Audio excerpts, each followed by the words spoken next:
Maqaa Abbaa, kan Ilmaa, kan Hafuura Qulqulluu, Waaqayyo tokkotti ni amanna. Ameen. Seenaa wareegamaa qulqullaa'aa Goorgisii kutaa 3ffaa isaa. Qulqullaa'aa Goorgisiin dhugaadhumatti goota amantiiti. Wareegamaa cimaadha.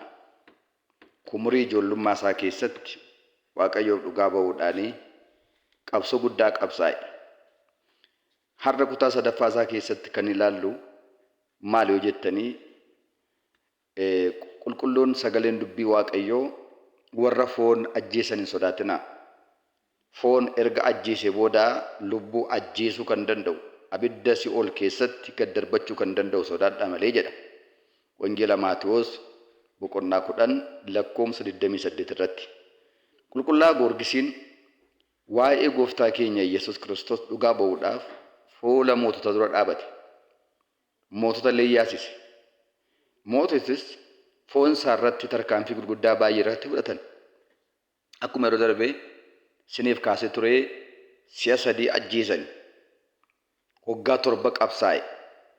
Du'a isaa si'a 3 keessaati har'a sa'a majji gaafa 18 yookaan xirri 18 isarra ga'e tokkoon sanitti himu. Waan godhan wallaalan gidiraa garaagaraa irraan ga'anii waan godhan gaafa wallaalan siree sibiilarra ka'anii abidda jalaan itti bobeessanii eddanni gubatee cilaatti ta'e booda baaburaan daakanii daaraasaa fuudhanii tulluu Yidiras jedhamu irratti facaasan. Waggaa kana ture qilleensi daaraasaa kana fuudhee dhaqee baala mukaarra bubuuse. Lafa daaraan lafee isaatii namummaa isaatii daakamee gubatee irratti faca'eessuun baalli biqilootaa hundumaa ajaa'iba dubbii Waaqayyoon qulqulluu Goorgisii jedhanii barratti barreeffaman.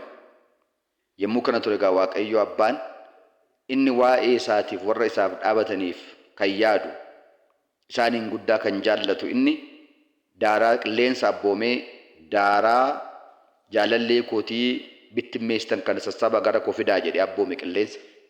Daaraan sun sassabamanii dhufan. Kai nama ta'e namummaa keetti deebii jedhe. Akkuma yeroo jalqabaa awwaararraa biyyoorraa nama tolche sana jechaadha. Maal dadhabamre Waaqayyo, galanni maqaa isaatiif haa ta'u.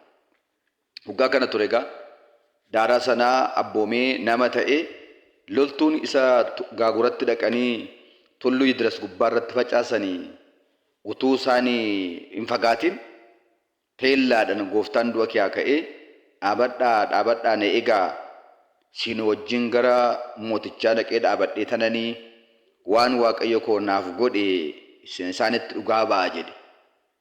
Yommuu galagalanii loltoonni suni warri isaa gubanii daakanii ergama mooticha Didiyaanos fudhatanii tulluurratti facaasan suni dhaabatanii gaafa laalan dhugaamatti qulqulluu Goorgisiidha. Hinna'an hin sodaatani. Maal akkamittiin deebite dhufte jennaan, Waaqayyo koo Waaqa daaraa nama taasisuu danda'udha. Silas Waaqa biyyoo lafaarraa ofitti fakkeessee harka isaan nama tolcheedha. Sinuu satta manaa hin jiraattu jedhee raatee gaafa itti himu loltoonni sun guutummaan isaanii hin amananii jedha. Amananii gaafa jedhan kottaa gaammoo nafaana dhaqaatii mooticha dura dhaabadhaatii sarratti dhugaa ba'a jedhe.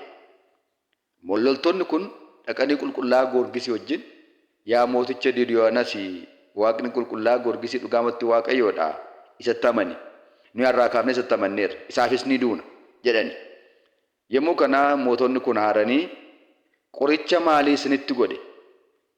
Kanaafuu yoo kansaa kana hin gantanii nu duukaa hin taatan yoo ta'e sin ajjeefna jennaan kunoo nu ajjeesaa. Foon keenya ajjeeftu malee lubbuu keenya ajjeesuu hin dandeessani jedhan. Waa'ee fooniif lubbuu adda baasanii qulqullaa'aa Goorgisii irraa barataniiru yeroo muraasa gidduutti. Hafuura qulqulluun isaanii ibseera waan ta'eef. Haaluma kanaan jarri sun illee wareegamanii jedha. Fooniidhaan du'anii yoo hin cuubamne ta'e illee dhiigni isaanii dhangala'e kun cuuphaa ta'ee fi mootummaa Waaqayyoo galan jechaadha. Egaa wareegamummaan bifa sadiidhaan hiikama waan ta'eef wareegamummaa magariisa, wareegamummaa adii, wareegamummaa diimaa jedhamee beekama waan ta'eef. Egaa waa'ee wareegamummaa sadan kanaa dhumarratti barumsa keenya irratti ni ilaalla. Ammaaf garuu wareegamummaa diimaa jechuun yoo hin cuubamne ta'an illee waa'ee jaalala Kiristoosiidhaaf jedhanii amananii utuu hin cuubamin yoo du'an dhiigni isaanii dhangala'e sun cuuphaa ta'aaf jechaadha. Haaluma kanaan jarri sun wareegamanii. Egaa har'a akka mana kiristaanaa keenyatti xirri gaafa 18dha. Sabbira tsiim jedhameeti kan beekamu hin kabajama hin bobba'as. Sabbira tsiim jechuun maal jechuudha?